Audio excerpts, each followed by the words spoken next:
英語聞き流しリスニング、英語テキストと MP3 音声ダウンロードは、ホームページからご利用いただけます。88thpp.com、88thpp.com。 The Happy Prince. High above the city, on a tall column, stood the statue of the Happy Prince. He was gilded all over with thin leaves of fine gold. For eyes he had 2 bright sapphires, and a large red ruby glowed on his sword hilt. He was very much admired indeed. He is as beautiful as a weathercock, remarked one of the town councillors who wished to gain a reputation for having artistic tastes, only not quite so useful, he added, fearing lest people should think him unpractical, which he really was not. Why can't you be like the Happy Prince? Asked a sensible mother of her little boy who was crying for the moon. The Happy Prince never dreams of crying for anything. I am glad there is someone in the world who is quite happy, muttered a disappointed man as he gazed at the wonderful statue. He looks just like an angel, said the charity children as they came out of the cathedral in their bright scarlet cloaks and their clean white pinafores. How do you know? Said the mathematical master, you have never seen one. Ah. But we have, in our dreams, answered the children, and the mathematical master frowned and looked very severe, for he did not approve of children dreaming. One night there flew over the city a little swallow. His friends had gone away to Egypt 6 weeks before, but he had stayed behind, for he was in love with the most beautiful reed. He had met her early in the spring as he was flying down the river after a big yellow moth, and had been so attracted by her slender waist that he had stopped to talk to her. Shall I love you? Said the swallow, who liked to come to the point at once, and the reed made him a low bow. So he flew round and round her, touching the water with his wings, and making silver ripples. This was his courtship, and it lasted all through the summer. It is a ridiculous attachment, twittered the other swallows. She has no money, and far too many relations, and indeed the river was quite full of reeds. Then, when the autumn came, they all flew away. After they had gone, he felt lonely, and began to tire of his ladylove. She has no conversation, he said, and I am afraid that she is a coquette, for she is always flirting with the wind. And certainly, whenever the wind blew, he made the most graceful curtsies. I admit that she is domestic, he continued, but I love traveling, and my wife, consequently, should love traveling also. Will you come away with me? He said finally to her, but the reed shook her head, she was so attached to her home. You have been trifling with me, he cried. I am off to the pyramids. Goodbye. And he flew away. All day long he flew, and at night time he arrived at the city. Where shall I put up? He said, I hope the town has made preparations. Then he saw the statue on the tall column. I will put up there, he cried, it is a fine position, with plenty of fresh air. So he alighted just between the feet of the Happy Prince. I have a golden bedroom, he said softly to himself as he looked round, and he prepared to go to sleep, but just as he was putting his head under his wing a large drop of water fell on him. What a curious thing! He cried, there is not a single cloud in the sky, the stars are quite clear and bright, and yet it is raining. The climate in the north of Europe is really dreadful. The reed used to like the rain, but that was merely her selfishness. Then another drop fell. What is the use of a statue if it cannot keep the rain off? He said, I must look for a good chimney pot, and he determined to fly away. But before he had opened his wings, a third drop fell, and he looked up, and saw, ah! What did he see? The eyes of the Happy Prince were filled with tears, and tears were running down his golden cheeks. His face was so beautiful in the moonlight that the little swallow was filled with pity. Who are you? He said. I am the Happy Prince. Why are you weeping then? Asked the swallow, you have quite drenched me. When I was alive and had a human heart, answered the statue, I did not know what tears were, for I lived in the palace of Sanssouci, where sorrow is not allowed to enter. In the daytime I played with my companions in the garden, and in the evening I led the dance in the great hall. Round the garden ran a very lofty wall, but I never cared to ask what lay beyond it, everything about me was so beautiful. My courtiers called me the Happy Prince, and happy indeed I was, if pleasure be happiness. So I lived, and so I died. And now that I am dead they have set me up here so high that I can see all the ugliness and all the misery of my city, and though my heart is made of lead yet I cannot choose but weep. What? Is he not solid gold? Said the swallow to himself. He was too polite to make any personal remarks out loud. Far away, continued the statue in a low musical voice, far away in a little street there is a poor house. One of the windows is open, and through it I can see a woman seated at a table. Her face is thin and worn, and she has coarse, red hands, all pricked by the needle, for she is a seamstress. She is embroidering passion flowers on a satin gown for the loveliest of the queen's maids of honor to wear at the next court ball. In a bed in the corner of the room her little boy is lying ill. He has a fever and is asking for oranges. His mother has nothing to give him but river water, so he is crying. Swallow, swallow, little swallow, will you not bring her the ruby out of my sword hilt? My feet are fastened to this pedestal and I cannot move. I am waited for in Egypt, said the swallow. My friends are flying up and down the Nile, and talking to the large lotus flowers. Soon they will go to sleep in the tomb of the great king. The king is there himself in his painted coffin. He is wrapped in yellow linen, and embalmed with spices. Round his neck is a chain of pale green jade, and his hands are like withered leaves. Swallow, swallow, little swallow, said the prince, will you not stay with me for one night, and be my messenger? The boy is so thirsty, and the mother so sad. I don't think I like boys, answered the swallow. Last summer, when I was staying on the river, there were 2 rude boys, the miller's sons, who were always throwing stones at me. They never hit me, of course, we swallows fly far too well for that, and besides, I come of a family famous for its agility, but still, it was a mark of disrespect. But the happy prince looked so sad that the little swallow was sorry. It is very cold here, he said, but I will stay with you for one night and be your messenger. Thank you, little swallow, said the prince. So the swallow picked out the great ruby from the prince's sword, and flew away with it in his beak over the roofs of the town. He passed by the cathedral tower, where the white marble angels were sculptured. He passed by the palace and heard the sound of dancing. A beautiful girl came out on the balcony with her lover.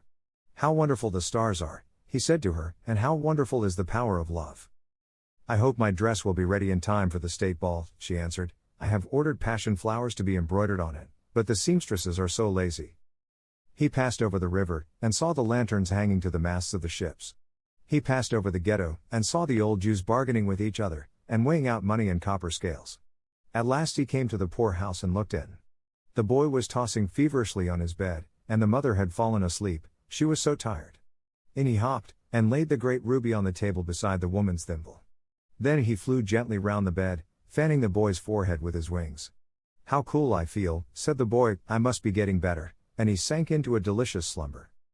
Then the swallow flew back to the happy prince, and told him what he had done. It is curious, he remarked, but I feel quite warm now, although it is so cold. That is because you have done a good action, said the prince. And the little swallow began to think, and then he fell asleep. Thinking always made him sleepy. When day broke he flew down to the river and had a bath.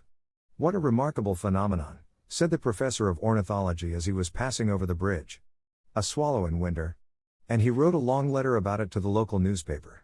Everyone quoted it, it was full of so many words that they could not understand.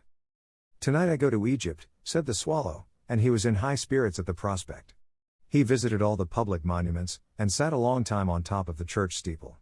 Wherever he went the sparrows chirruped, and said to each other, what a distinguished stranger. So he enjoyed himself very much. When the moon rose he flew back to the happy prince. Have you any commissions for Egypt? He cried, I am just starting. Swallow, swallow, little swallow, said the prince, will you not stay with me one night longer? I am waited for in Egypt, answered the swallow. Tomorrow my friends will fly up to the second cataract. The river horse couches there among the bulrushes, and on a great granite throne sits the god Memnon. All night long he watches the stars, and when the morning star shines he utters one cry of joy, and then he is silent. At noon the yellow lions come down to the water's edge to drink. They have eyes like green barrels, and their roar is louder than the roar of the cataract. Swallow, swallow, little swallow, said the prince, far away across the city I see a young man in a garret. He is leaning over a desk covered with papers, and in a tumbler by his side there is a bunch of withered violets. His hair is brown and crisp, and his lips are red as a pomegranate, and he has large and dreamy eyes. He is trying to finish a play for the director of the theater, but he is too cold to write any more. There is no fire in the grate, and hunger has made him faint. I will wait with you one night longer, said the swallow, who really had a good heart. Shall I take him another ruby? Alas! I have no ruby now, said the prince, my eyes are all that I have left.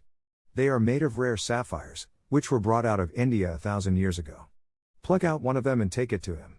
He will sell it to the jeweler and buy food and firewood, and finish his play.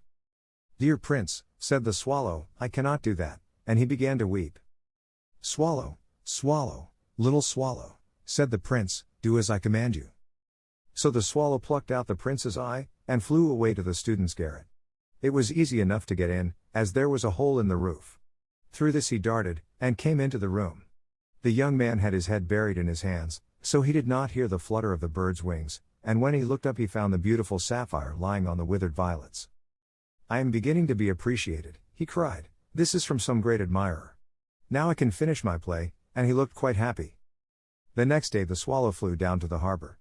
He sat on the mast of a large vessel and watched the sailors hauling big chests out of the hold with ropes. "Heave ahoy!" they shouted as each chest came up. "I am going to Egypt," cried the swallow, but nobody minded, and when the moon rose he flew back to the happy prince. "I am come to bid you goodbye," he cried. "Swallow, swallow, little swallow," said the prince, "will you not stay with me one night longer?"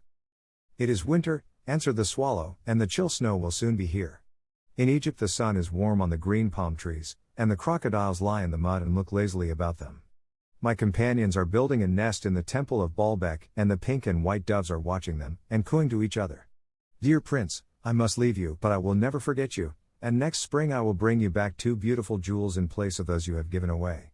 The ruby shall be redder than a red rose, and the sapphire shall be as blue as the great sea." "In the square below," said the happy prince, "there stands a little match girl. She has let her matches fall in the gutter, and they are all spoiled.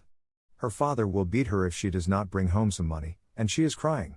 She has no shoes or stockings, and her little head is bare. Pluck out my other eye, and give it to her, and her father will not beat her." "I will stay with you one night longer," said the swallow, "but I cannot pluck out your eye. You would be quite blind then." "Swallow, swallow, little swallow," said the prince, "do as I command you."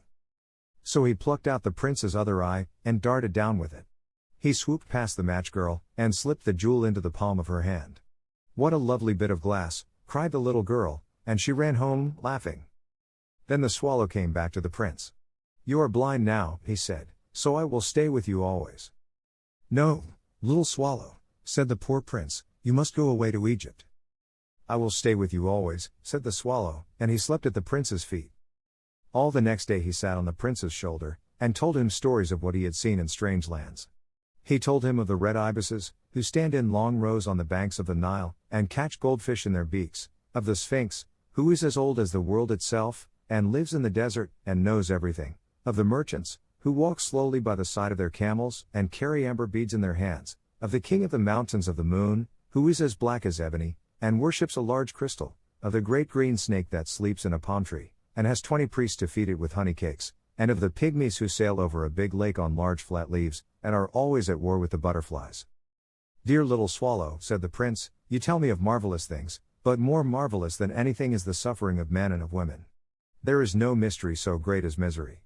Fly over my city, little swallow, and tell me what you see there." So the swallow flew over the great city, and saw the rich making merry in their beautiful houses, while the beggars were sitting at the gates. He flew into dark lanes, and saw the white faces of starving children looking out listlessly at the black streets.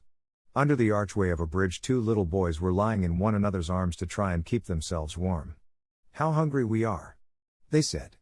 "You must not lie here," shouted the watchman, and they wandered out into the rain. Then he flew back and told the prince what he had seen. "I am covered with fine gold," said the prince, "you must take it off, leaf by leaf, and give it to my poor. The living always think that gold can make them happy." Leaf after leaf of the fine gold the swallow picked off, till the happy prince looked quite dull and grey.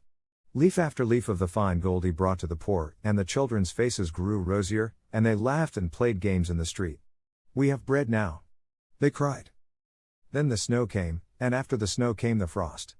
The streets looked as if they were made of silver, they were so bright and glistening, long icicles like crystal daggers hung down from the eaves of the houses. Everybody went about in furs, and the little boys wore scarlet caps and skated on the ice. The poor little swallow grew colder and colder, but he would not leave the prince, he loved him too well. He picked up crumbs outside the baker's door when the baker was not looking and tried to keep himself warm by flapping his wings. But at last he knew that he was going to die. He had just strength to fly up to the prince's shoulder once more. "Goodbye, dear prince," he murmured, "will you let me kiss your hand?" "I am glad that you are going to Egypt at last, little swallow," said the prince, "you have stayed too long here, but you must kiss me on the lips, for I love you." "It is not to Egypt that I am going," said the swallow. "I am going to the house of death. Death is the brother of sleep, is he not? And he kissed the happy prince on the lips and fell down dead at his feet. At that moment a curious crack sounded inside the statue, as if something had broken. The fact is that the leaden heart had snapped right in two. It certainly was a dreadfully hard frost. Early the next morning the mayor was walking in the square below in company with the town councillors. As they passed the column he looked up at the statue. "Dear me! How shabby the happy prince looks," he said. "How shabby indeed!" cried the town councillors, who always agreed with the mayor, and they went up to look at it.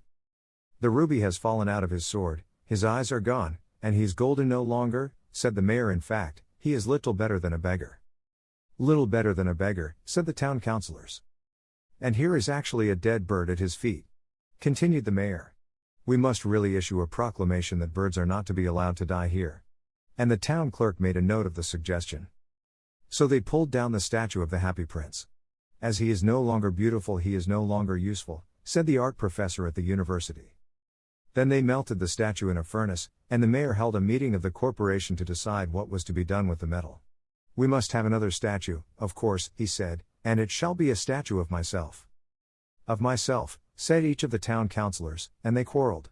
When I last heard of them they were quarreling still. "What a strange thing," said the overseer of the workmen at the foundry. "This broken lead heart will not melt in the furnace. We must throw it away." So they threw it on a dust heap where the dead swallow was also lying. "Bring me the two most precious things in the city," said God to one of his angels, and the angel brought him the leaden heart and the dead bird. "You have rightly chosen," said God, "for in my garden of paradise this little bird shall sing forevermore, and in my city of gold the happy prince shall praise me." 英語聞き流しリスニング、英語テキストと MP3 音声ダウンロードはホームページからご利用いただけます。88thpp.com、88thpp.com